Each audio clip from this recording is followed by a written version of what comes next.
Welcome to Data Myths Podcast with your hosts, Brian and Melinda Gagnon. So, a little about us. I'm interested in how tech helps us improve our lives. I have 20 years experience in digital communications.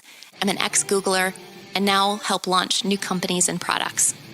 And I've spent 20 plus years evangelizing tech at some of the world's largest companies. Whether you're a dataphile or a dataphobe, we have something for you on this podcast. So get ready. Let's go. Hey, Brian. Welcome back.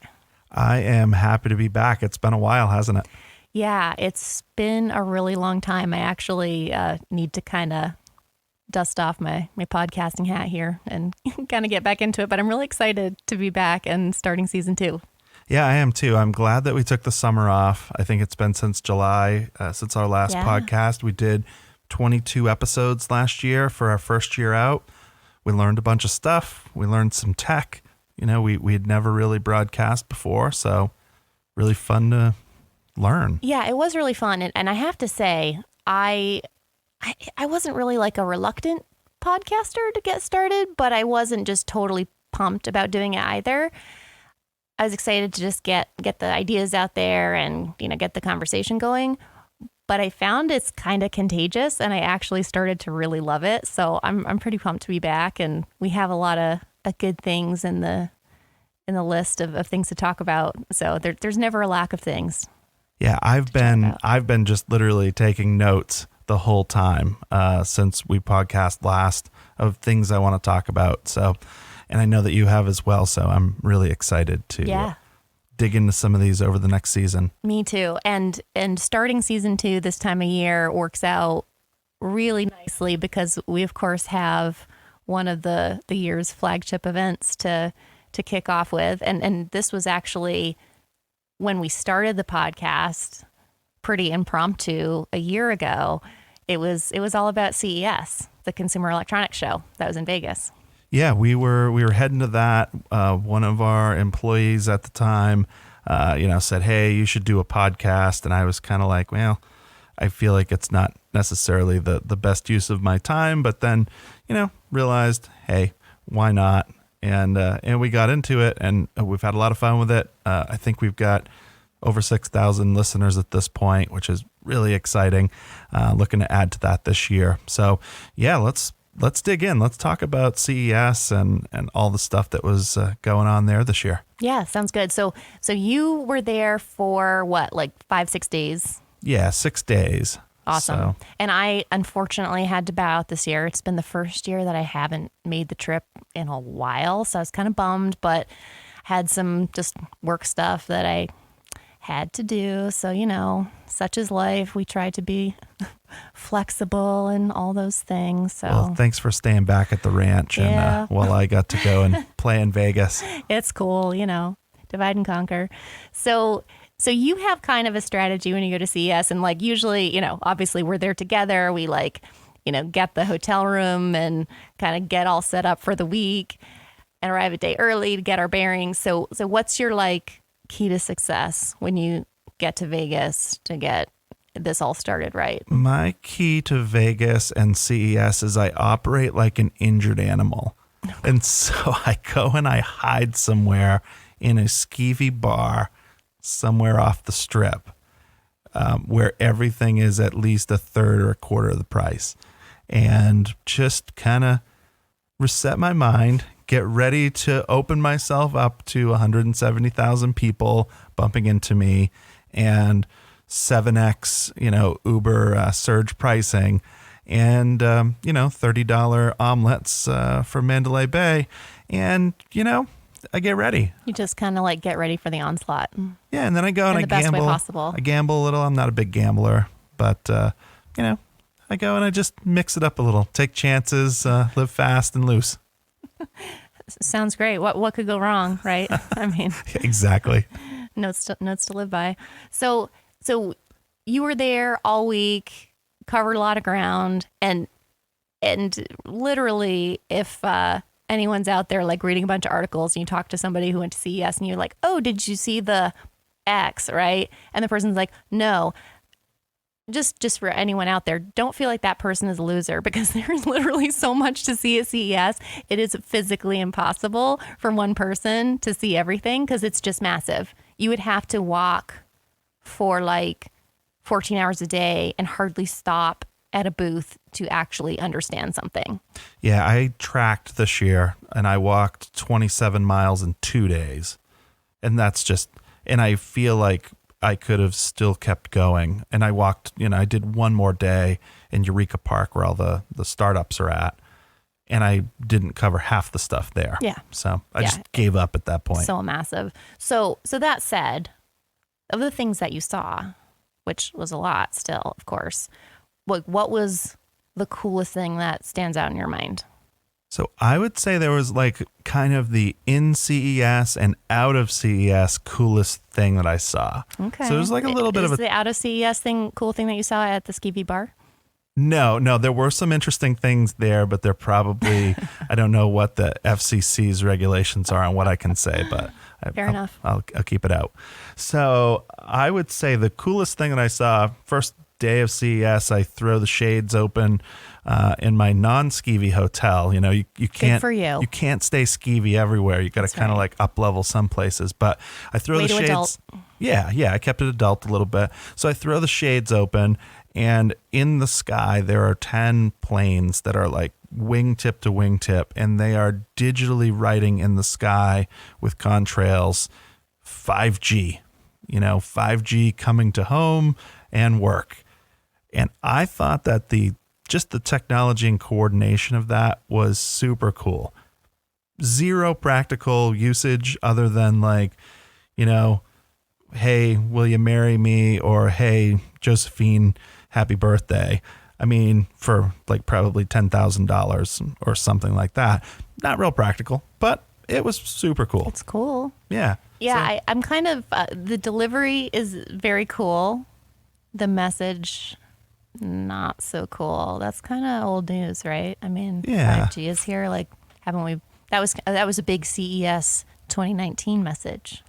it's like all of these things, right? That like we talk about it. It's the year of the X. It's the year of whatever. And we usually say that for 5 years until it starts to trickle out. 5G, no different. So not surprising. We're excited about it. We remain excited about it. We remain excited about it. We'll talk about it more later because Sure. it really does have some interesting uses. I would say though that the thing that I was actually really excited about outside of that was the ping pong playing robot.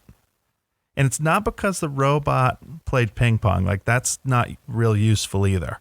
Get a friend. Like it's way cheaper than a robot. He'll probably or she'll probably bring beer or drinks, and the robot is never going to. The robot could bring drinks too. I mean, he could, but you're going to have to pay for it. And so like you're paying for a friend True. and the drink. Get a friend. You don't have to pay for the friend. And then the friend may bring drinks. And so you just, whatever. You get where I'm going with this.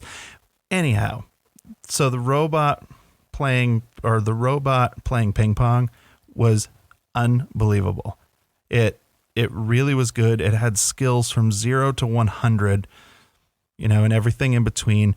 It used 3 cameras, one to watch the ball, one to watch your face, one to watch how you were playing on your side of the table. And it adjusted based on how you were playing, where you typically hit the ball, how you typically hit the ball, and what your perceived skill level is. And that is amazing. That's really cool. And when you think about noticing all those things and obviously processing that and adjusting to it, that's clearly, a human being cannot process all those points and react. No, I mean a professional player absolutely can, but to the extent that robot can. But that robot could do that all day long. Right. Right. Yeah, there's no fatigue factor. And it's getting better every single time it plays the best player in the world. And that's the part that is incredible, right? And so to me, when I think about that, it's not about the robot playing ping pong. It's about all of the things that we can now do because of that electromechanical motion, because the AI and the machine learning, that is so sophisticated at this point. It's really fast. You can do it for a number of different applications, and we just have that like proven out. That's getting better. Big data, volume and basically velocity of data. That's a big piece there. We've got that stuff pretty ironed out, and that's going to just continue to get better, but we have a pretty good roadmap there.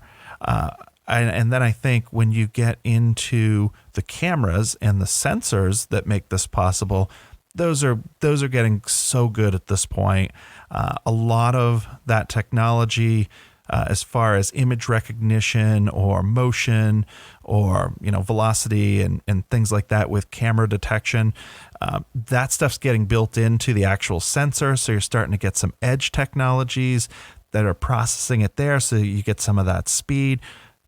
But that is not, to me, the cool part. The cool part is when you start getting to the point of electromechanical devices that can imitate slow and fast twitch muscles and be able to have that nuanced touch.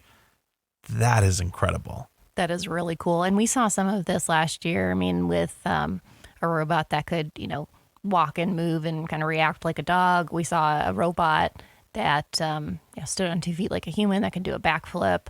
So these are really advanced ways of moving that we just really haven't seen until really the last year. Well, and if you think about that, right? So let's take that story out a little bit, right? So that dog doing a backflip, sure, there's some difficulty there of the actual mechanics of that happening, but there's not a whole lot of variables that would affect that. When you're playing a human against a sport that involves hand-eye coordination at that level, oopsies happen. We don't always hit the ball exactly where we want. Sometimes we whiff and it might still hit the table, and that thing has to react. So the variability of that data is really quite different. So just in the timing of it, it's happening really fast, and it's not happening on an asynchronous method. So like the dog can do the backflip whenever it needs to, and it just does the flip, once it starts the sequence. A robot playing ping pong, it's having to adapt to different speeds and the ball, rotation, a lot of different variables. So it's really impressive. That's very cool. I can see how that is the thing that stands out in your mind the most. And being, as I know, a ping pong fan, why it would be especially exciting. The lines were fairly long for that one cue, so I kind of just let it go and let it live another day thinking that it was the best. But I wanted to play. I didn't have time, though. That's cool. So one thing that caught my eye, and want to see what you think about it too, is Delta's exhibit. And Delta really kind of made a historic move. They were the first airline ever to rent a booth on the show floor. So that, just in virtue of that alone, is kind of cool that they're doing something different in the industry. And what they showed was parallel reality. So it's basically one screen, and it shows different information to multiple people at the same time. Yeah, and I didn't get a chance to see this, and I know you said, "Hey, go check it out." And I'm sure, I'm one of Delta's probably most traveled passengers at this point. So, Delta's heart is also broken that you did not go. I know, and I do feel bad. Not to put the pressure on, but I really like Ed Bastian, but I missed it. So anyhow, yeah, that is really cool. We're coming up with yet another type of reality. Tell me more about it, because I didn't see it. I know you did a lot and watched some of the podcast or watched some of the video on it. Tell us about it. Yeah, I mean, it's cool from multiple perspectives. So just in terms of what it does and the technology behind it. So imagine you're walking into the airport, and you see the display, and instead of having to stand there amid all the airport traffic, bumping up against everyone else, looking at the same screen, looking at line after line, trying to find your departure information, You're flying to Tokyo and you just look up and you see, oh, Tokyo, leaving from this gate at this time, on time, and maybe the weather, right? You can show some more interesting information. That's my experience because that's my destination. The person standing 3 feet to my right who's going to San Diego sees the departure information for San Diego. And so that, in theory, sounds really awesome. It sounds fantastic. I mean, just think about just a very, very simple solutions to this. Airport congestion, just getting people from A to B faster, but also because you have one screen, you can also serve them up some additional information. What is that opportunity? You know, I mentioned weather. Could there be a sponsored message? You know, could there be advertising? You mean? Yeah, absolutely. You know, check out this festival when you get there. You know, it's such a great opportunity, but it is a little bit mind blowing as well when you think about this concept of parallel reality that, you know, this could apply not only to airports, of course, this could apply as we're walking down the street, as we're seeing storefront windows and billboards and signage to really say that you walk down the street next to someone and you look at a sign or you know, window and you say, oh, that's really interesting, but you're actually looking at something different than what your friend's looking at. And so I want to have a whole episode just on this because when we start talking about parallel reality, when I hear parallel reality, I personally think someone is lying to someone, right? Or there are two different truths, right? Well, there are in this case. Yeah. You see something different than the person next to you. And so when I think about the data behind it, when I think about the machine learning, when I think about all of the components that pull together to make that possible, there is also the possibility of serving up a completely different story to different people. And in the past, it's like you serve up a story and you can't custom tailor the story to each and every individual person. Get what I'm saying? Yeah. So I want to talk more about that because I do too. And this is already happening in some areas like, you know, custom content on websites and things like that. But yeah, this is just taking it to a whole new level. And so how this actually works. So they have this technology that they call a magic pixel, but it's like a multi-view pixel. So instead of a typical pixel where it emits one color of light, like in all directions, that's how it like typically works, this magic pixel sends different colors of light in many different directions.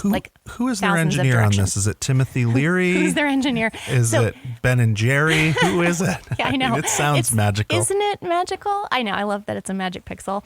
And it makes sense conceptually. Of course, like, yeah, that totally makes sense. So this is the other piece of the business element of this advancement that I find very interesting because it's a fantastic example of corporate development done extremely well.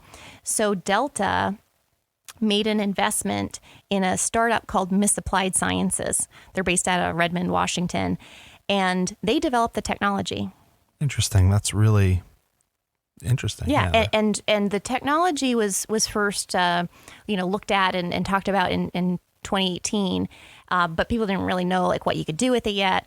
But this is coming to life. This is going to debut in Detroit Airport later this year. It's real and it's going to roll out. And the way that it actually worked and the way it worked in the demo at CES is that each person scanned their boarding pass as they walked into the room, and that enabled them to have their personalized experience. And in terms of, how that could roll out in the future, there's lots of different ways that you could follow people, track people to serve up their individualized experience. So in this case, if we scanned the badge or the ticket, the way they described it at CES, that they were following a quote unquote anonymous blob. So they would kind of track your shape as a human to show you that image. But in the future, we could use things like smartphones, facial recognition, wearables to track people and serve this information. Well, and so this is really interesting. This was, we're starting to see this a lot more at CES where non-traditional tech companies are now emerging, right? And so this year it was Delta, Brunswick Boats, which makes Boston Whaler, Sea Ray, and some booze cruise coming to a harbor near you soon. All of those boats, they all had booths for the first time. And it's really, Doosan, that makes mini excavators and, skid steer loaders. They had a huge booth, and it was all about AI-enabled products. And it was really, really cool to see some of these providers. And, to kind of recap on Delta and the check-in process, in Atlanta, they were actually the first airline that started to allow biometrics. They worked with TSA and Customs and Border Protection to use biometrics to check you in on the plane without having to use a gate agent. They estimate it saves about 2 seconds per passenger, and it loads the plane about 9 minutes faster. And, that doesn't sound like much, but when you're talking wide body plane, it probably does 2 turns a day, 18 minutes, and having something sit around idle for 18 minutes that costs $300 million, $200 million is a big deal. So, it's a very big deal. And we're big fans of Delta for many reasons. They're always feel free to super send good to tchotchkes. us. Yeah, exactly. Plug for Delta sponsorship, insert here. Okay. Yeah. So that I thought was very cool. So another interesting player in the space, you mentioned companies that are kind of new to CES. John Deere is another one. And am I right that this was their second year exhibiting at CES? This is, yeah. Okay. So last year they brought some, what I call big iron. They brought some big tractors and talked about, crop technology and basically autonomous tractors and all that. Seems like a no-brainer. But this year they really upped the ante. I went and I had the opportunity to go in this back room demonstration. And sounds very mysterious. It was. I got a free hat out of the deal, so that was fantastic.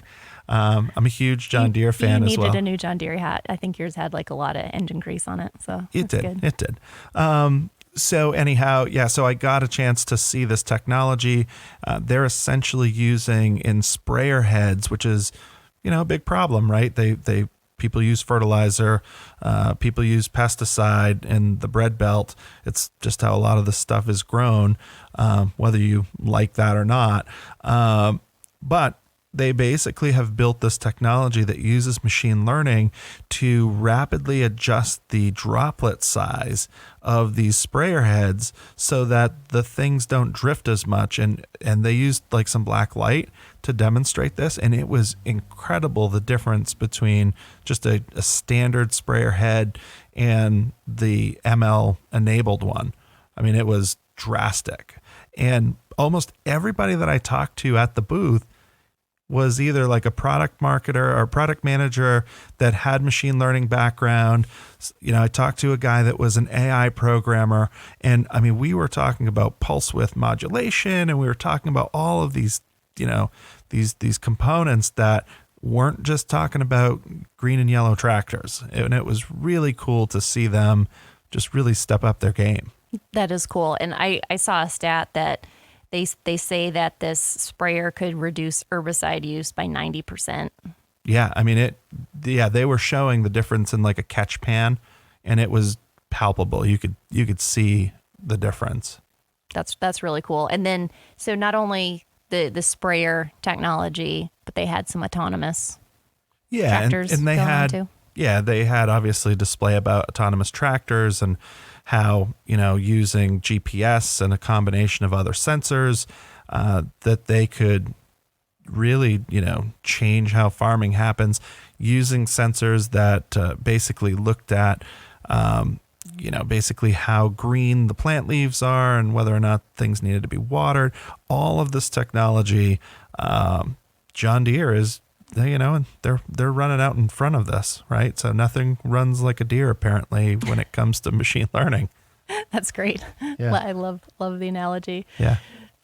So one thing that I wanted to circle back on that I thought was kind of cool continuation from last year. So anyone who listened to our podcast, our first podcast about CES last year, there was a big scandal with one of the award winners of a robotics product. Oh, Alexa's little toy. Yes. So Got it. exactly. Lora DiCarlo is a sex tech company, women's sex tech to be exact, and they had. Is she a sex executive? Yeah, yes, she is, as a matter of fact. And so this was what the real buzz was at CES this year. good way to put it. Yeah. So this drama is continuing to unfold, and last year the big dramatic thing with this was Lora DiCarlo makes a vibrator, okay, and it uses really advanced robotics. And this isn't like the kind of vibrator you'd use if you were putting a foundation and you had to like get the concrete down in there, right? No, correct. Yeah, okay, this is, just checking. Yeah, a little more specialized. So, but anyway, really advanced robotics. Last year they won an award, and it was revoked by the CTA, so the Consumer Technology Association, which runs CES. They had an early withdrawal. You're fun. I shouldn't be surprised. You're just like ready to roll with all these. I'm on it. I've been waiting since July, Melinda, for this follow up. So they pulled the award last year, citing that the product was immoral. Okay, so as you could imagine, I think pulling out of the award was the immoral part. Mm-hmm. Yeah, it was wrong. Right. I mean, so this was an advanced technology, won an award, immoral stamp. Here we go. So then it basically opened up the debate about sexuality at CES. You have the booth babes that are scantily clad, standing next to sports cars. It's just this debate around like, why is more, male-centered sexuality okay, but women-centered sexuality not okay, and like what is going on with this picture? So what you're saying is there was a lot of debaters over at this booth. Yes, I'm on. I am on fire. Vegas. I'm on fire. All Melinda. across Vegas. So fast forward to 2020, Lora DiCarlo launches 2 new products. They call them biomimetic pleasure devices. Okay, so I'll take 2. yes. So they got innovation awards for both of the products this year, and the founder Lora DiCarlo, Lora DiCarlo, said that she really feels that they've been change agents in helping to provide a positive evolution for sexual health and wellness. Because there have been studies that show that it is beneficial to one's health to have Perfect. sexual pleasure. So, footnote.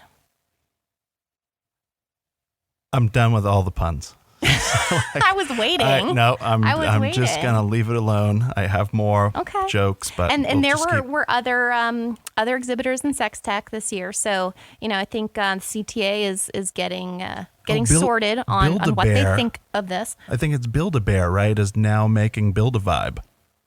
Was that the one you were telling me about? There was actually an exhibit that was like a VW bus type of display. And it was Build a Vibe workshop. This was a different company called Crave, and you could go in and build your own. So there you go. There you go. Roll your own right there at CES. Yeah, mixing it up, seeing some different things here. Yeah. So let's move on to a totally different topic. China. Yeah, that's a gear shifter right there. Natural segue. That's fantastic. So, all right, this.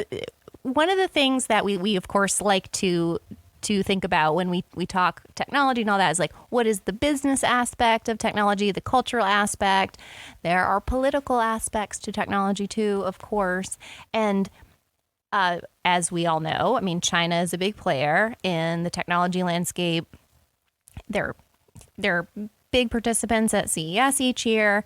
And, a couple years ago, there was a joke that there was such a heavy Chinese presence at CES. I mean, so many exhibitors that, people were joking that instead of like the consumer electronics show, this is the Chinese electronics show. They're just really huge players there. And this year, there was a drop in exhibitors. There was like a 5 to 6% drop. Well, so this all came up because I called you and said, hey, I don't know what's going on here. Maybe I got my dates mixed up, because it feels fairly dead. I can actually walk around without feeling like I might get pickpocketed and get bumped into, and I was shocked. It felt really actually like a normal conference that wasn't overpacked at the gills. And so you kind of quickly pulled up a stat and said, whoa, check this out. It's down 6%. And then, I think I saw some stats as well that it's actually down like 8% when you take into account people that couldn't get visas to come here and such. So it did feel like a lot more of a balanced show. I felt like the stuff that was at it was a little bit more grown up this year. And yeah, there was a little bit more space to roam around and roam about the cabin, so to speak. Yeah.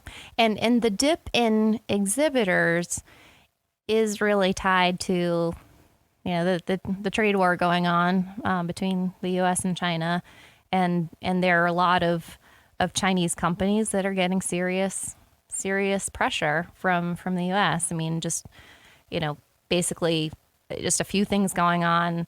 There's a slow approval process for any kind of American companies, particularly like semiconductor companies looking to hire Chinese nationals as engineers. Yeah, and CFIS is alive and well too, so investment, has slowed down. We all know and love TikTok. Well, their parent company, ByteDance, there's been talk about national security concerns, so American Armed Forces are asked not to use TikTok. Right. Well, and I will tell you, I went over into the design and source tent, which is kind of one of the outside venues, big, huge venue. I did on the way there hit some non-tech, which was the Weber Grills exposition. They had the best brisket, so that was nice. A nice uptick. Got that freebie on the way by. But when I went into the design and source tent, China was alive and well. The whole tent was filled with. Unfortunately, it looked like a lot of the stuff was like the same. So you go booth to booth, and it was all just a variance of how you could get your stuff cheaply printed and shipped from China. Okay, so not exactly the showcase of Chinese innovation, but no. Yeah. Yeah, and we all know the saga going on with Huawei. That's we have a lot of different things going on there, and that Chinese company, that they're no stranger to having issues with American companies or delays around CES. Like even 2 years ago, they were abandoned by AT&T right before the show. So, major player that is having a dampening effect. I think this is a good segue, right? So Huawei, one of the big 5G providers. Let's talk about 5G a little bit, because just about everybody there was somehow, some way talking about 5G. If they weren't saying, "Hey, we're an AI powered company," they were saying we were an AI powered company that runs on 5G. So that's, there were a lot of advancements though. 5G is coming. We've been talking about it for a long time. The big providers here in the United States are rolling it out. And if you haven't been up on it, what does this actually mean? Well, 4G technology, which is what most every iPhone has and most every phone to date has, is typically kind of tops out at 100 megabits a second. What does that mean? It means you're going to watch Netflix pretty solid and any other streaming service like that with no problem if you get that max bandwidth. Again, that's theoretical. So if you got 70% of that, you'd probably be doing pretty solid. But when you move into 5G, some of the early renditions of 5G are going to get us up to 1 or 2 gigabits per second. It tends to top out at 10 gigabits per second, but they actually think that they can get to 100 gigabits per second towards the end of the standards period as they come out with new technologies. So that's really exciting. And you might be saying, what on the earth am I going to do with that bandwidth? Well, luckily, all of these AI and machine learning companies and optical companies and everything else that makes sensors have taken care of that for you, because they will have that bandwidth used well before it hits your iPhone or device. So That's really exciting. I think one of the places we're going to start to see it really quickly is in autonomous cars or cars that have some type of guided actions, right? And, you might still be driving it, but you might be getting weather feeds, traffic updates, and all of that just built right into the car. That stuff's coming. It needs a ton of bandwidth, and it's exciting. That is cool. That's very exciting. And one of the things that you were mentioning to me as well, and when we think about like all the different ways that we live day to day, obviously 5G is gonna change that up, improve what we've got today, and then just open up the opportunity for so many different capabilities. One of the day-to-day things that we're reflecting on, we actually have a podcast that we're gonna delve into this more, but streaming services. Yeah. And you saw one company that you're kind of like, oh wow, I thought that it's kind of like all been done with streaming, but they actually had something that was different. Yeah, so a company called Dabby, which that in itself, I don't know if I love the name, but they didn't ask me, so I'll put in for name recognition next time. But Dabby basically lets you take all of the different streaming apps that are out there and centralize them. And so that you can easily select programs and what you want to watch without having to kind of go in and out of all the different apps. And so while that's cool, it's not like that's not game-changing technology. But what that says to me is consumers are getting really exhausted with apps, and they're getting really exhausted with everybody having an app. Mm-hmm. So I think we're starting to see the consolidation happen of just people being exhausted, being exhausted of having to switch between things. And we're going to go right back to cable, right? Because if you think about cable, all cable is a bunch of different apps called channels that get aggregated down onto one line, and you can switch it with one controller on your TV. Well, that's where we're going, folks. So I thought that was really interesting. We're going to talk a lot more about streaming, though, because there's so many changes coming about there, and it's happening fast. So really excited to talk about that. That is interesting. And this does solve a big problem. I have to say, I will be using Dabby myself. It's nice not to have to flip and to have anything just to be simpler on your TV, on your phone. That is a welcome thing. That's sure. Awesome.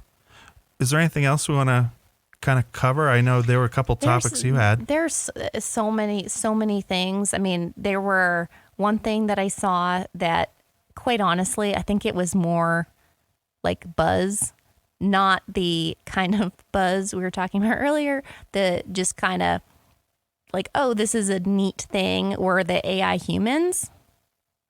But basically they were humans that were virtual humans. They were like real life avatar type of things. There was really no indication of how they would be used, but they could talk to you like a real person. They looked like real people, but they were not, their images weren't based on like an actual person. I saw those and they were okay. I mean, the technology, like that's just, to me at this point, that's not as impressive. And I know that stuff's going to make leaps and bounds, but I go back to the electromechanical pieces, right? That stuff's going to be catching up to, things like voice, speech recognition, optical, being able to have like some type of emotion or sense that in a person, and be able to have dynamic conversation. I think that stuff's sufficiently far along. We're going to start to see the mechanical pieces now start to get really closely replicated. And that's really exciting.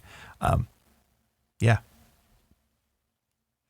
Do you think there's anything else that you saw that would be you'd be remiss if you did not share with everybody? It's not technical, but I was hungry once again, and I happened to see the Impossible burger booth.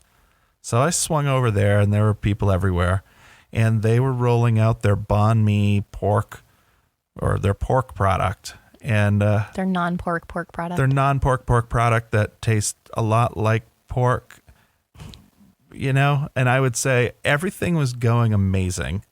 It tasted great. I didn't really know a difference. I did ask some fairly critical questions and tough questions about their business model and what they, were trying to do. Was it health or what was it? And, I kind of kept getting the answer of, we're just trying to replace meat because meat is bad for the earth.